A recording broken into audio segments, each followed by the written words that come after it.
Baik pemirsa, kita lanjutkan pembahasan kita malam hari ini. Tadi sudah mulai disinggung nih soal siapa-siapa saja kemungkinan yang menerima aliran dana hasil TPPU dalam kasus korupsi ini. Kita coba tanya lah ya dari orang dekatnya dulu yang sama-sama di Jokman. Mas Andi, sebelum ditangkap oleh KPK, ini komunikasi terakhir dengan Noel seperti apa, Iya, Mas? saya Hati-hati loh, apakah komunikasi saya udah jangan-jangan lama ya. disadap juga nih Mas Andi? Komunikasi dengan beliau itu udah lama. Dia komunikasinya itu cuma singkat aja gitu. Dia ngirim aktivitas dia ya mengunjungi perusahaan A, perusahaan B. Lebih banyak itu. Tidak ada bicara gampang loh, tinggal aja lihat supunya saya. Oke. Kan Jadi begitu siap aja ya Mas kalau misalnya kalau dia siapa dimintai aja keterangan itu kan ada 4 kan. Ya. Nah ini kan kita perlu perhatiannya di 4 ponsel itu mungkin ada satu hal-hal tersebut ya. Tapi kalau untuk saya sendiri itu yang dikirim itu adalah aktivitas dia gitu di YouTube, ya, di Instagram kayak gitu, model seperti itu. Tapi saya akan mengelaborasi sedikit ya bagiannya. Bahwasannya ini adalah ya cukup merusak lah kita punya kewarasan kita gitu dengan kondisi seperti ini. Artinya begini, apa yang dia lakukan itu kan, itu tidak semestinya apa yang kita pikirkan gitu. Mencoreng. Selama ini ya mencoreng lah secara organisasi ya. Mencoreng. Ya titik hitam yang paling besar lah buat kita ini. Karena kan kalau kita lihat apa yang dia lakukan ini kan luar biasa gitu deh. Bagaimana membantu menyelesaikan persoalan-persoalan buruh maupun pekerja yang katakanlah dizolimi oleh majikannya begitu ya. Dan terus menerus kayak gitu. Dan itulah ada panutan kepada para aktivis ya, panutan lah dari Jokowi Mania dan juga mungkin Prabowo Mania untuk itu kan, untuk konsisten dengan garis perjuangan kita untuk membela rakyat dan membantu pemerintah untuk menyelesaikan semua tugas-tugasnya sampai selesai kan begitu.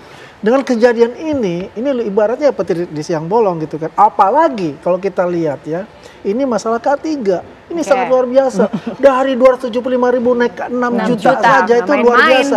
Pertanyaan saya, 6 juta ini apakah pas Noel jadi wamen ataukah ini masih sejak 2019? Kan satu itu poin dulu. Kedua, kalau kita lihat angka kecelakaan kerja itu luar biasa naik terus. Tahun 2024 itu 492.000 ya. Di tahun 2023 itu 390 something. Ya, ribu juga. Artinya ini memang diperlukan sertifikasi. Apakah sertifikasi ini katakanlah dia bayar akhirnya tidak dicek di lapangan sehingga meningkat itu nambah angka kecelakaan kerja. Ini permasalahannya bukan hanya dari segi wakil menteri, tapi di mana fungsi mitigasi dari Inspektorat Jenderal.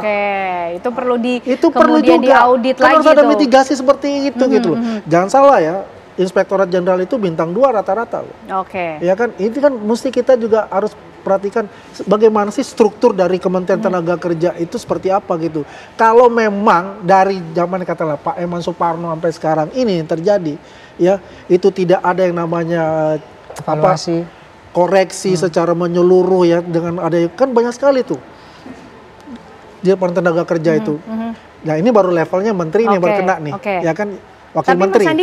Mas Andi yang saya mungkin penasaran tadi komunikasinya hanya di satu nomor yang sama dari awal. Satu nomor yang sama dari awal. Sampai akhirnya ditangkap saya masih bisa buka kok. Oke, baik di situ poinnya. Nah, Mas Yudi, ini menelusuri soal siapa-siapa kemudian nama-nama yang mungkin juga bisa diungkap dengan adanya 4 ponsel ini kan, Mas. Kalau kita lihat juga dari rentang waktu peristiwanya sendiri kan 2019 ya sebenarnya sudah terjadi sampai kemudian kemarin 2025. Tapi Noel baru menjabat 2024. Artinya menteri yang menjabat sekarang atau mungkin menteri yang sebelumnya menjabat ini juga nanti ada kemungkinan untuk dipanggil KPK? Ya saya pikir kalau ada bukti pasti dipanggil oleh KPK. Tadi saya katakan bahwa mengapa sih orang-orang ini ya kemudian yang sudah bermain di ruang gelap terkait dengan sertifikasi K3 ini kemudian berani untuk memberikan uang kepada Noel 2 bulan setelah dia menjabat. Karena mereka ingin mendapatkan kepastian dukungan. Jadi mereka ingin Bang Noel ini menjadi backing bagi mereka.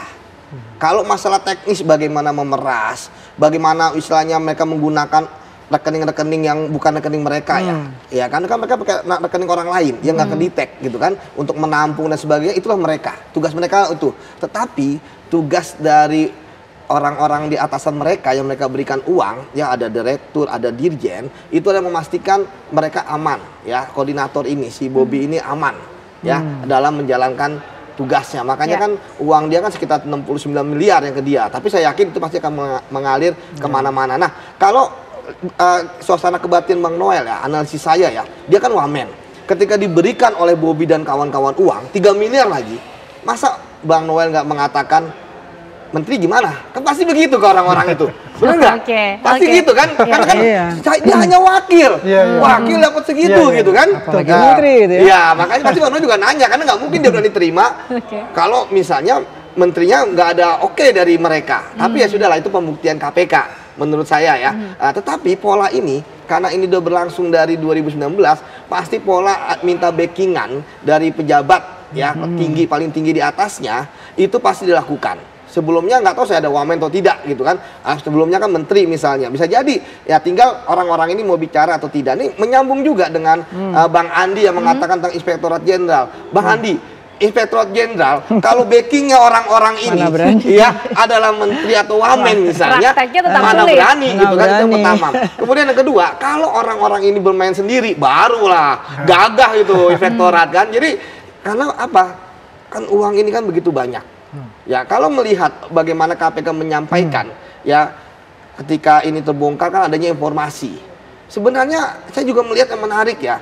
Berarti selama ini perusahaan-perusahaan yang diperas itu juga sukarela gitu kan, selama 2019, 2020, 2021. Baru kemudian puncaknya mungkin ada yang merasa ini sudah keterlaluan. Ya, itu yang pertama. Atau yang kedua, bisa jadi di dalam internal mereka ya kan, bisa jadi hujan nggak merata gitu kan. Ya memang celakanya adalah salah satu tersangka itu ya adalah suami dari pegawai KPK. Itu kan juga tambah KPK lagi naik namanya gitu kan. Ada aja kan.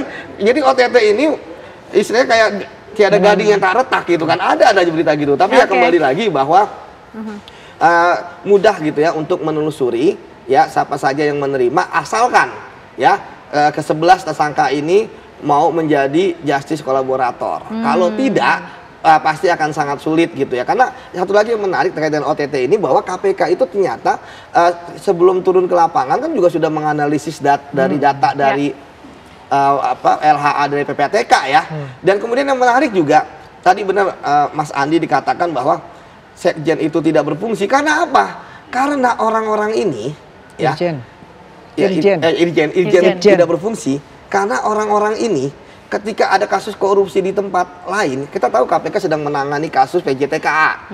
Ya sama juga modusnya, ada perusahaan ketiga ya kan, orang-orang juga sama gitu kan, apa namanya tingkatan jabatannya. Tetapi mengapa mereka masih tetap melakukan itu? Karena mereka merasa, pertama bisa jadi KPK dianggap hanya satu tempat satker aja, nanti akan pindah yang lain. Tapi yang kedua, mereka merasa saya sudah memberikan kepada backingan saya kok, ya kan, yang akan melindungi saya aman. Jadi saya terus aja gitu kan. Karena bagi saya Mbak, Irjen itu akan mudah melakukan identifikasi. Karena Irjen itu kan ilmunya cuma 3 ketika ada suatu dia bekerja di suatu kementerian. Pertama, satker yang anggarannya besar, ya kan. Kedua, satker yang proyeknya banyak. Ya kan, ketiga satker yang mengurus perizinan. Jadi di sini bisa mitigasi fraudnya. Tetapi selama 6 tahun ini, ya kan, mitigasinya kemana? Nah, itu pertanyaan berikutnya. Tapi masih ke Bu Yenti dulu, Bu. Soal penjeratan TPPU ini sendiri. Noel bisa dijerat dengan TPPU, sudah jelas berarti ya Bu Yenti ya?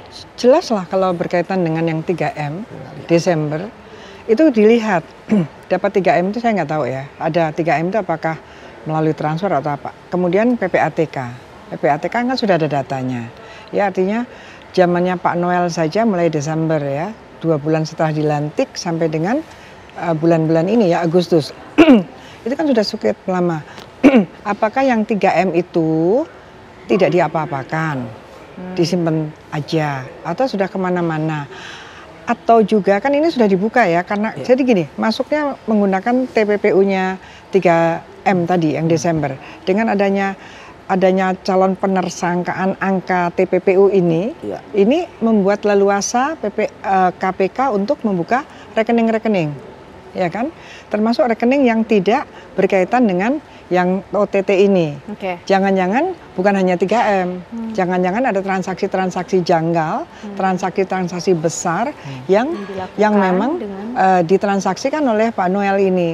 nanti akan lihat dia beli apa, uang ini dari mana. Itu aja terus-terusan. Follow the money. Follow the money. Betul. Nah, itu follow the money-nya seperti itu. Sampai dengan ini ngalirnya kemana, tapi kita lihat sebelum ngalir ini sumbernya dari mana. Kalau sumbernya bukan dari penghasilannya yang sah, dan kemudian mengalir kemana-mana, ya itu TPPU semua. Saya katakan bahwa TPPU itu kan aktif dan pasif. Orang melakukan korupsi, menerima uang hasil korupsi, dalam hari ini mungkin menerima gratifikasi atau suap ataukah pemerasan, kemudian mengalir kemana. Dia berarti melakukan TPPU aktif. Orang yang menerima penerimaan itu adalah TPPU pasif, dan pasif tuh harus. KPK belakangan tidak pernah pasif, padahal dulu waktu Presiden PKS itu pasifnya jalan semua, ya. Polisi dengan Malindadi pasifnya jalan. Ini kalau diminimalisir dengan pasifnya tidak terjangkau, bahaya sekali. Jangan-jangan uang-uang itu ya di pasif-pasif ini. Jadi supaya kita menjerakannya adalah jangan ada orang-orang yang bersedia menerima pasif-pasif dan tidak tersentuh. Nah, jadi harus tahu juga ini dari mana sumbernya. Iya, dan kita mengingatkan ya, dan integritas bangsa seperti yang RK lah ya, karena kemungkinan itu adalah perempuan itu kemungkinannya akan berkaitan dengan penerimaan hasil korupsi, ya kan? Penerimaan korupsi berarti kan pasif. Ini pasif sudah diperiksa pasifnya. Nah, yang ini KPK banyak sekali ngutangnya yang pasif-pasif tidak ditelusuri. Nah, ini bahaya sekali. Yang pasif ini siapa, berapa? Jangan-jangan uang-uang yang di pasif itu jauh lebih besar daripada jumlah yang diaktifkan ya, yang aktif. Walaupun pidananya yang pasif itu jauh lebih rendah, yaitu hanya 5 tahun. Hanya 5 tahun. 5 tahun itu besar ya. Yang aktif maksimum 20 tahun. Jadi dengan TPPU ini kita berharap hakim menjatuhkan pidana, walaupun pidana itu katanya nanti kalau dipidana lama-lama beban negara besar. Tapi kan ini banyak hal yang mereka harus dipidana lama. Karena penjaraannya gitu, dan penjaraan pemiskinan tadi dengan ditelusuri follow the money, tarik kembali. Nah, itu. Harus ditanyakan kembali bagaimana kemudian komitmen negara untuk betul-betul memerangi korupsi begitu ya. Nampaknya soalnya Noel ini punya informasi banyak mengenai kasus ini. Apakah kemudian dengan ditemukannya 4 ponsel di plafon dan masih ada mobil mewah yang masih ditelusuri, ini juga menjadi modus merintangi penyidikankah atau ada upaya menghilangkan barang bukti? Nanti bisa dijawab ya sesaat lagi pemirsa, kami kembali tentunya.